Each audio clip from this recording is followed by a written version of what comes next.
International students pay significant fees. They pay more fees. They contribute a lot more to the economy and to the coffers of universities than domestic students do.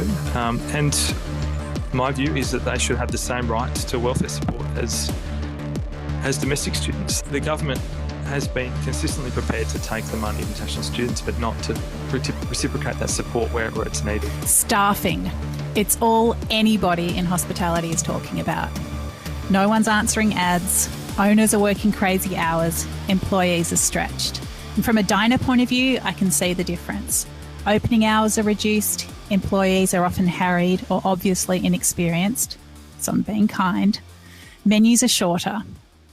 And at the same time, bizarrely, new restaurants keep opening or trying to. This week on Dirty Linen, we're going to examine the huge topic of restaurant staff from many different angles. And today we're talking to an expert on labour markets.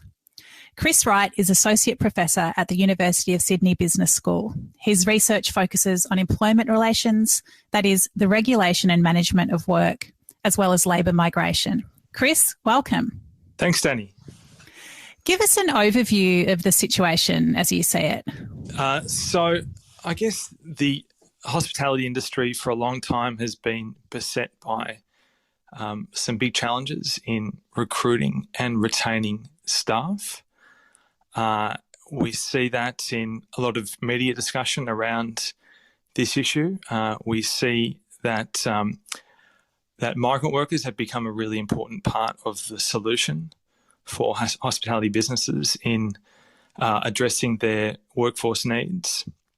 And there's also been some challenges around ensuring that workers, particularly migrant workers, are paid appropriately and in accordance with the legal standards. So this is an issue where there's a lot going on. There's tend to be some big challenges, both in terms of businesses getting the workers that they need, and then also workers ensuring that their conditions are protected. I mean, let's pull back a bit from the immediate crisis and look at the ways that Australia's immigration system has changed over the decades.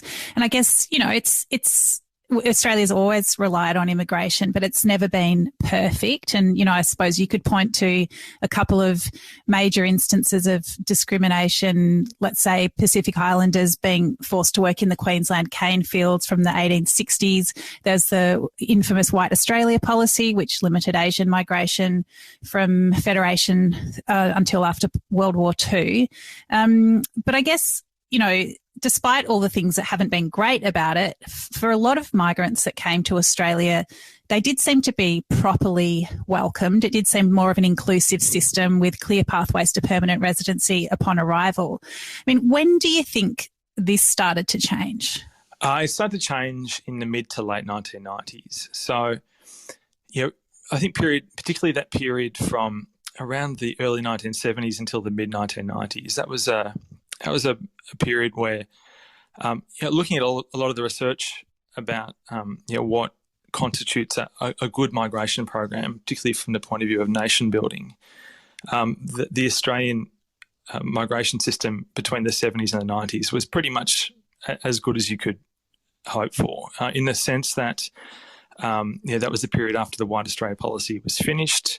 So we'd ended having a discriminatory immigration policy. There was provision for both people to come through, you know, skilled and employment routes and also family routes. And I think critically, the people coming to Australia on a visa, they had very easy access to permanent residency. Basically, the system was designed entirely around permanent residency, and they were receiving the same wages and conditions as citizens. So I think that was, and also there was a lot of support in terms of settlement by the government and by also community organisations. So that helped to build a very cohesive and inclusive immigration program. And then from the 1990s, it was a bipartisan initiative. We saw governments, both, you know, Coalition and Labor, move towards temporary visas, first around the temporary skill visa, the 457, originally it was designed for executive and professional staff, and then changed somewhat. And then we saw some changes to the working holiday visa program, which had been in place since the 70s, but it was really a cultural exchange visa, basically focused primarily on allowing people to have a holiday and to work a little bit on the side. But that became much more of a work visa, particularly geared towards the labour needs of the horticulture sector. And also some changes around student visas as well, which, again, had been in place since the 50s, since the Colombo Plan, but really increased in a big way from the 1990s. And students had and still do have the right to work, albeit a limited right to work under a student visa. So the 1990s and from then onwards, we see gradual changes to temporary visa programs that make them much more focused on meeting the needs of the labour market. But unlike the earlier period, temporary visa holders often had their rights restricted compared to permanent migrants and permanent residents and citizens. I mean, I guess they've never had their rights restricted in the sense that they're supposed to be paid less, but they did have their rights restricted in the sense that they weren't, let's say for the sponsored workers, they weren't allowed to move from employer to employer as they wished. And for the students, they weren't allowed to work as many hours as they wanted. They were restricted to 40 hours a fortnight. Are those the kinds of things that you're talking about? Yeah. So restrictions on mobility for temporary skilled visa holders and also for other categories of visas, which is important, I think, because if someone's right to be in the country is effectively tied to an employer, to their sponsoring employer, that can make them often reluctant to speak up. But also for virtually all categories of temporary visa holders, restrictions on their social rights, their access to welfare support, which could contribute to, would often make people more reliant upon paid work, and might and the instances of people who who otherwise may have sought alternative employment but couldn't because they really needed the income. I guess. That's a relevant issue to mention as well. Yeah. I mean, one of the things I suppose that also built up around this influx of international students and the restrictions with them is this whole education industry. And I think whenever I start thinking and talking about this, you realise that there's a whole ecosystem of institutions and regulations that people are sort of unwittingly embedded in, simply by getting on a plane and coming to Australia. Yeah, so that's right. I mean, so a whole range of things happened, changes happened, I should say, to student visas in the late 1990s. And one of the things that the government did, which I think was really positive at the time, was that they smoothed the pathway from student visas to permanent skill visas. So until about 1999, if somebody was studying in Australia and they wanted to then transition to a skilled visa, they had to first return to their home country and then reapply. And that was eliminated, that barrier. And the government at the time recognised that student visa holders have been in Australia for several years, and if they want to continue to live and contribute to the workforce, they should be given the right to do so in a very easy way, in a much easier way. That's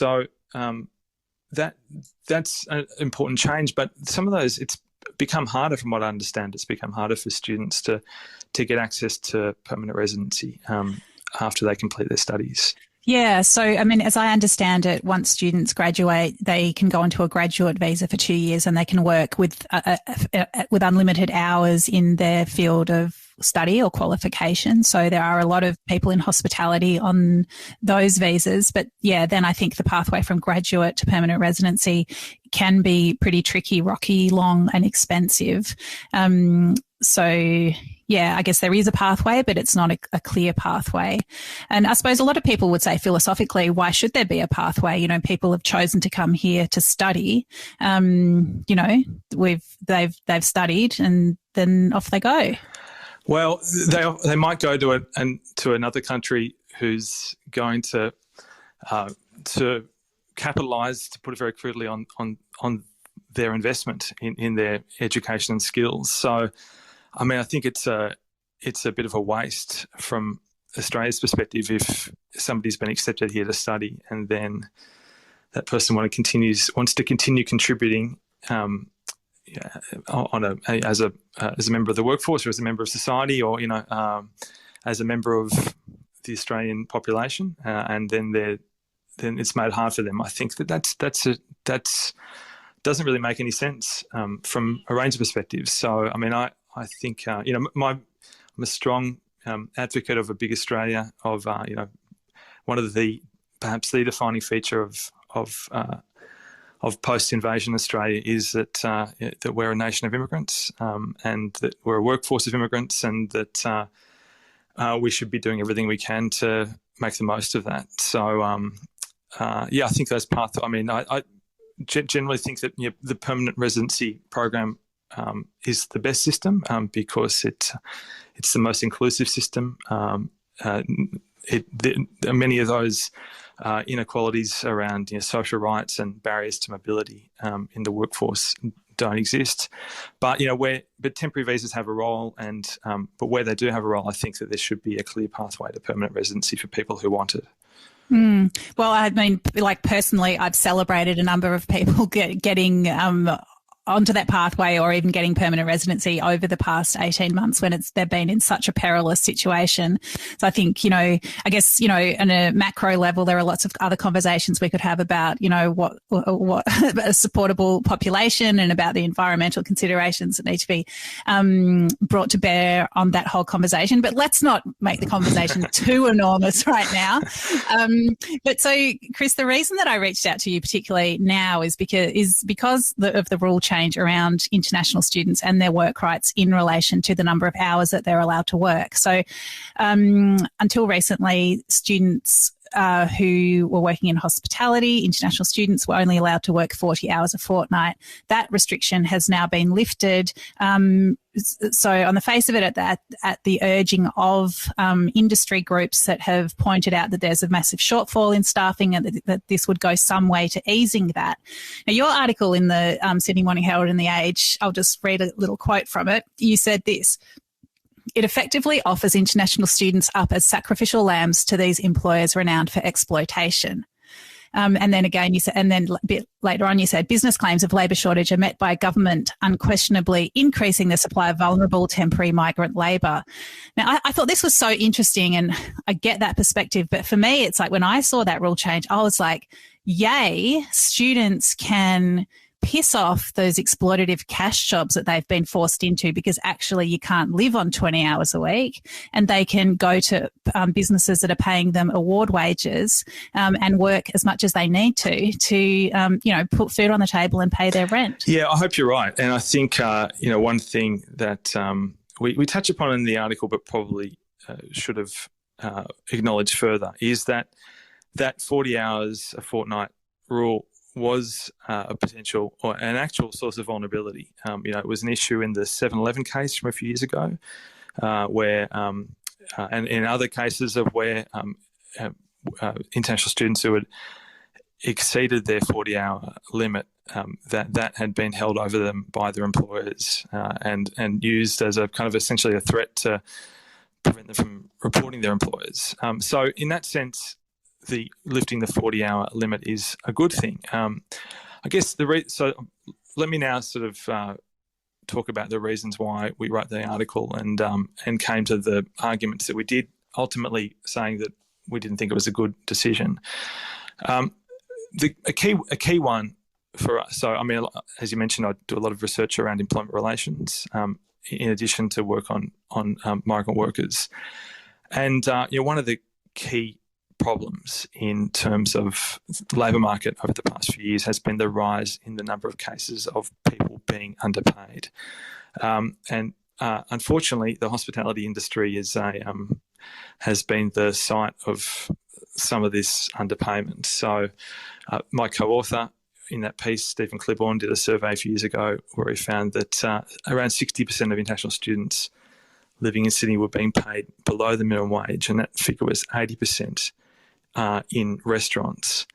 And there was another study done by some colleagues at UTS and University of New South Wales, Laurie Berg and Bettina Farbenblum, who found something very similar, that around 71% of students, or temporary visa holders, were being paid in food services, were being paid below $15 an hour. And this is a few years ago, so it was a time when the minimum wage was around $17 an hour. So that was still quite a large proportion of people being paid below what they were legally entitled to. So a key issue is the lack of enforcement of essentially those legal minimum standards. And I'm saying it's all parts of hospitality or all parts of the labour market, but it seems there are certainly some businesses who aren't complying, and that's resulting in some pretty serious exploitation. So that's one concern. And the other is that, on the face of it, the 40-hour limit, lifting it is a good thing because it does remove that source of vulnerability. But, looking at what the purpose of that visa is, it is a study visa. And and there's a condition of that visa is that students are enrolled in full-time study. And Alan Fells, who used to be head of the Australian Consumer and Competition Commission, he was asked by the government a few years ago to lead a task force to investigate some of the problems around temporary migrant workers being exploited. And the task force did consider whether to lift this, or whether to propose to the government to lift this restriction. And indeed, it did receive evidence that employers had been coercing students to work beyond that 40 hours a fortnight in order to discourage them from reporting underpayment. But ultimately decided not to because of various things, essentially because of the importance of maintaining the focus of that visa on its primary purpose, to allow students to study. And there was also evidence that it mentioned in its report that students who worked more than 40 hours per fortnight were more likely to fail their coursework and not fulfil that primary purpose. So yes, students need to work. I fully understand that. But really, for the purposes of this visa, work is a secondary purpose. And I think that that for that visa, that needs to maintain the focus. So that's essentially what led us to conclude that it wasn't a particularly, on balance, there wasn't a policy that we thought was the right one. Yeah, I think I understand that perspective, and I don't question the research. However, it's quite an idealistic point of view because, some students come with family money, many don't. Some students that were here and did have family support before the pandemic have families that weren't able to sustain that during the pandemic, whether it's, a Turkish student whose, family back home, their currency's been devalued, 10 times, whatever it is, their money's not worth as much as it was, whatever the particular scenario is, but there's a lot of people in that situation. So I suppose it's saying we want rich students to come here. We don't want to have people who are looking to break the cycle of poverty, perhaps, or, be the first person in their family to go to university, first person in their family to travel overseas. I think you cut yourself off from a lot of those people.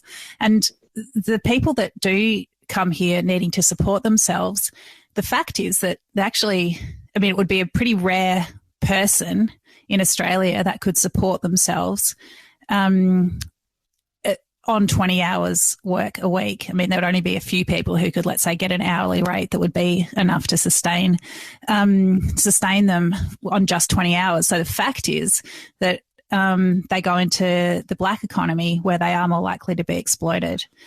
So, yeah, I can see the thinking, but I just think in the real world, these people who do come here as adults and who need to be able to manage their workload. I don't know. There's not a very good, clear legal pathway for them. No, sure, and I completely support and agree with what you say.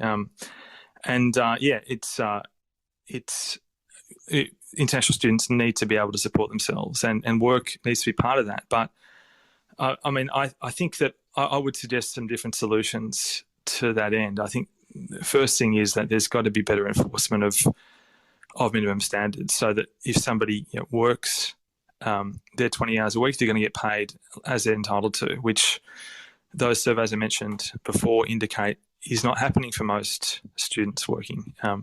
Not working, especially in hospitality, but also in other industries as well. And the other thing is, I think that international students pay significant fees. They pay more fees. They contribute a lot more to the economy and to the coffers of universities than domestic students do. And my view is that they should have the same rights to welfare support as domestic students. They should have rights to income support. They should certainly have had rights to unemployment support and job seeker and job keeper. So the government has been consistently prepared to take the money of international students, but not to reciprocate that support where it's needed. And I think that is a better way of ensuring that students coming here do have the necessary support financially to enable them to complete their studies and to support themselves. Yeah, look, I really agree with all of that. And I would add to that Medicare. They should absolutely be entitled to Medicare support. It's just the situations that some of those people are in, it's really, really sad. Just like one example, a girl that I know who's being chased by a pathology lab for an $80 blood test, which, for the rest of us would just go on to Medicare.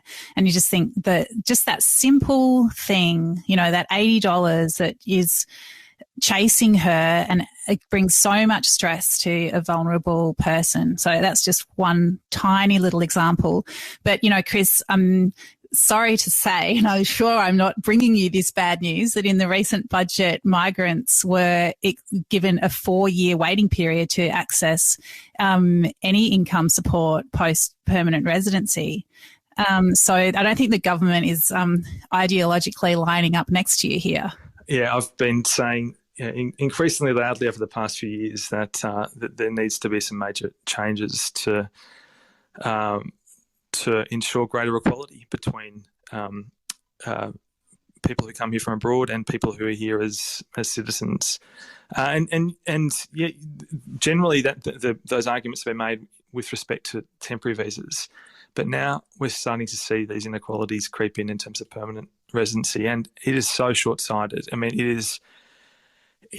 is motivated, it seems, simply by wanting to offset some of the spending that is the government's committing to in other areas.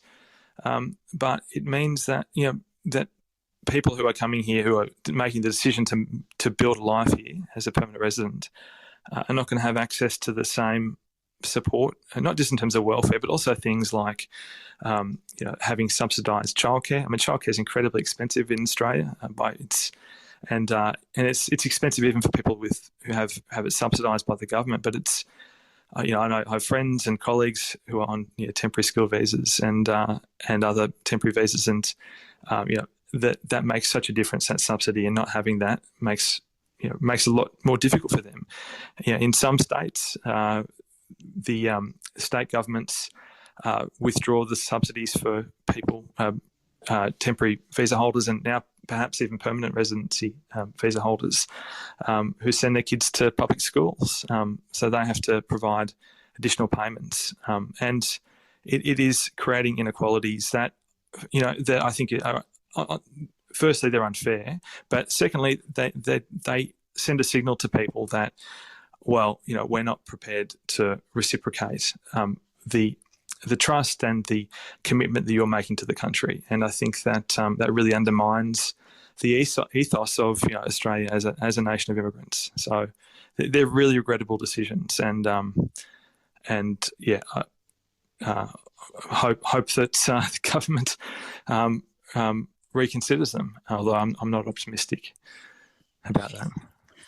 It's just, I mean, look, I agree with you. I think it's, they are looking for financial savings, but you can only make those decisions based on ideology. And the ideology is that, we're us and you're them, and you still are them, and you're not one of us. And, I'm just pulling away the welcome mat. Come here, build a life, spend your money, pay some taxes, but you're not really one of us. And it's just not the Australia that I want to live in. But anyway, okay, Chris, let's just slightly change tack. One of the things that employers say is that Australians don't want to do these jobs in hospitality. The Australians just don't want to work in restaurants, in kitchens. Why is that? Okay, so I think it comes down to that if we look at the working conditions in other industries, that hospitality, the conditions are pretty tough. This is kind of seen across a whole range of measures. So the pay, the average weekly pay for hospitality is well below the average weekly pay. It's the lowest of all the industries that the Australian Bureau of Statistics reports on. Also, there's a high proportion of employees in hospitality who are employed as casual, around 65% compared to around 25% of employees across the workforce. And that's important because if people are employed as casual, they're less likely to receive things like training. They're less likely to perhaps seek a career in the industry and perhaps commit to their employer. So I guess in also parts of hospitality, I'm sure you know much better than I am that the hours are very long, the work patterns are really intense. So perhaps I don't necessarily doubt that some people working in the industry that for employers and managers that they do get frustrated, perhaps like employers in any industry do, perhaps with their staff. But I think in some ways it is a bit of an easy thing for employers to say that the reason they have these problems attracting and retaining staff is because people are lazy or because they've got poor work ethic. I think that looking as objectively as possible, that wages are low, working arrangements are insecure, and there's just not as much protection for workers in this industry as there are in other industries. Can you see any practical changes that might help this situation? Yeah, I think that that there's things that maybe individual businesses can do, and there are things that the industry as a whole can do. So, in terms of what businesses can do, I think that thinking about how, and I'm no doubt actually I know that there are plenty of businesses out there who do these things. So it's not. I don't want to be too blanket in my comments, but that we published a paper earlier this year on the restaurant industry with some colleagues here at the University of Sydney, looking at some of the middle to high end restaurants, and it was an industry that people were very passionate working in, and the staff were very excited to be working in those restaurants. But they often got to a point in their lives, when their commitments outside of work intensified, perhaps around the time they had families, where they just found it very difficult to manage those responsibilities outside of work with some of the work structures, like the long shifts, the intensity of work. So one thing could be to ensure that maybe redesigning rosters to allow shorter shifts, perhaps, or I guess ensuring staff are paid properly is a key one. Also, having good pathways in place for training. One of the things that's happened in over the past decade or so is it's been a really sharp decline in the number of apprentices and trainees in the food trades. So around 10 years ago, there's about just under 20,000 people who are undergoing food trades training, and that's declined by almost half, or by about over a third at least, to around 12,000. So, I mean, that's really critical for the ability of businesses to be able to address their labour needs, having workers who are trained. So, improving some of the issues around the training system, I think, could also really help. Yeah, and I guess there was a little bit in the budget around training, which some hospitality operators could look at as useful, but it doesn't address the immediate situation. But I suppose, short-term thinking, short-term thinking works pretty well for a while, especially when there's not a pandemic. And you can keep propping up an industry by bringing people in from overseas. But I suppose in so many ways, this pandemic has exposed the fault lines and issues that we've got in our society. And yeah, this is just one of them. Well, I guess no one really saw this coming, and that, it's just one of those things. And hospitality isn't the only industry that's been affected by this. I mean, I work for a university. Universities in a very similar situation in terms of relying upon both staff and students from abroad. I think it's just one of those things that's happened. And but one thing, I've been doing some interviews over the past couple of years, the past 18 months, with people in hospitality, and including employers and industry representatives.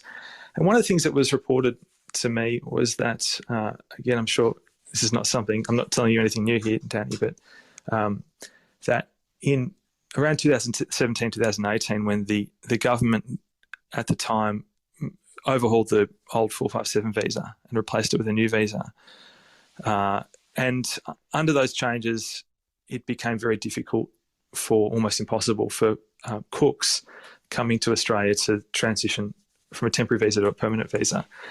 And it sounds like that created major challenges for the industry, and it really made it hard to attract people here if there wasn't that potential promise of a pathway to permanent residency.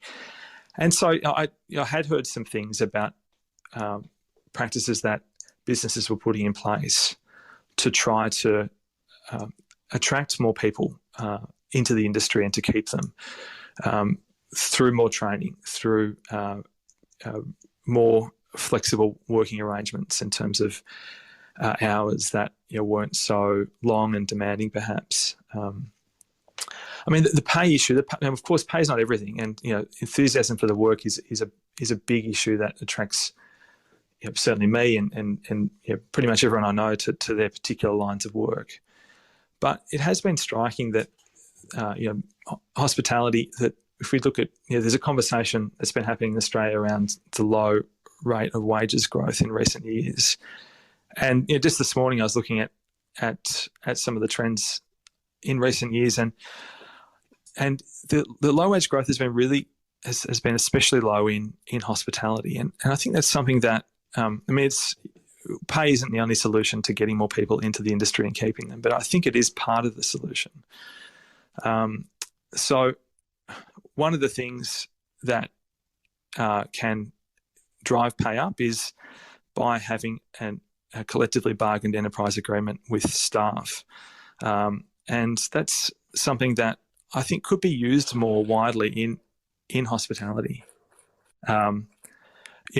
Businesses sitting down with their workforces and looking at ways to organise work better and to create the conditions that are going to keep people in the industry and in businesses once they're there. That's a practice that's been used in other industries and other countries that's proven pretty effectively for keeping staff committed and attracting them into businesses. It's a tricky one when you're looking at a temporary workforce, though, isn't it? It's people that are residents in a country are much more likely to feel like they've got a stake in it, know their rights, and, you know, consider organising and fighting for better pay and conditions collectively. It's hard to imagine a student who feels like they're just going to be here for 2 years and they're a bit disposable and Australia really just wants them for their fees, to then look at, you know, changing the labour market. Yeah, absolutely. And I think you're right. And I mean that it's an idealistic solution, but you know, it was part of this. It was part of the solution, the package of solutions that existed in that period from the 70s until the 90s, you know, when we had an immigration system that was very inclusive, but also a system of employment regulation that was also very inclusive, and I think that those solutions aren't you know, they're still relevant today. They're not things of the past, and they are. I mean, so looking, you know, just this week in New Zealand, the government there has mandated a shift back towards industry-wide bargaining agreements, precisely to try to, as a way of addressing employers' staffing needs, also increasing productivity in businesses. Because there's a whole body of research that indicating if people are included and do feel like they're being treated properly at work, then they're more likely to be happy and satisfied, and they're more likely to be productive. So, yeah, they're solutions that are being used in other parts of the world, and I think that they're relevant to Australia. They might not resonate much under this government, but that's not to say that there won't be future ministers or future governments that aren't open to these ideas. Absolutely. And I think, you know, another piece of that puzzle has to be prices, like how much diners are willing to pay for food. And I think that downward pressure that, you know, I think students unwittingly become part of this ecosystem of working in cheap restaurants for no money and serving cheap food to people who then think that's how much food should cost. So I suppose that's one of those, you know, if you just start joining all the dots and you start to see, all these different elements that are problematic. But I think when I'm sitting on my shoulder a restaurant owner who's listening to this conversation and screaming, I can't charge more for my food. And, you know, so that is definitely part of it. And it's on all of us, I suppose, if we want to live in a society that's more equitable. You know, everybody's got to come to the table and realise that you can't just kick the can down the road. It has an impact at some point. No, absolutely. I completely agree with you. And we there needs to be a great understanding of the value and of what we're eating, and ensuring that people are prepared to pay according to that value. And I know that I know many restaurant owners who are wonderful people, and I remember a few years ago talking about some of my research about the hospitality industry, and a friend of mine who owns a restaurant in my local area, saying, look, it's I want to be able to pay staff better, and I do what I can, but it's so hard because I fully realise that it's an incredibly difficult industry to make ends meet in as a business owner. So I think that means that consumers absolutely need to play a more responsible role in ensuring that that they are willing to pay to ensure that businesses are supported and that staff are supported too. Well, Chris, we are all implicated. We all love eating out, and some of us are those people who bring us those beautiful restaurant experiences. This has been a really great conversation. I'm so grateful to you for your time and all the insights that you bring as a result of the great work that you do in this area. Thank you so much for coming along and having a chat on Dirty Linen today. Anytime, Dani. Thanks so much for the opportunity. I'm really thrilled to have had this conversation with you. So thanks. Thank you. This is Dirty Linen, and I'm Dani Valent. We air the issues that the hospitality industry finds hard to talk about. We spend a week thrashing around each issue, hearing from different people with unique perspectives. We want to hear from you as well. If you have something that needs to be said about a topic, get in touch so we can include your perspective. Contact us at dirtylinenat.deepintheweeds.com.au or hit us up on Insta at Dirty Linen Podcast. We can't wait to hear from you. This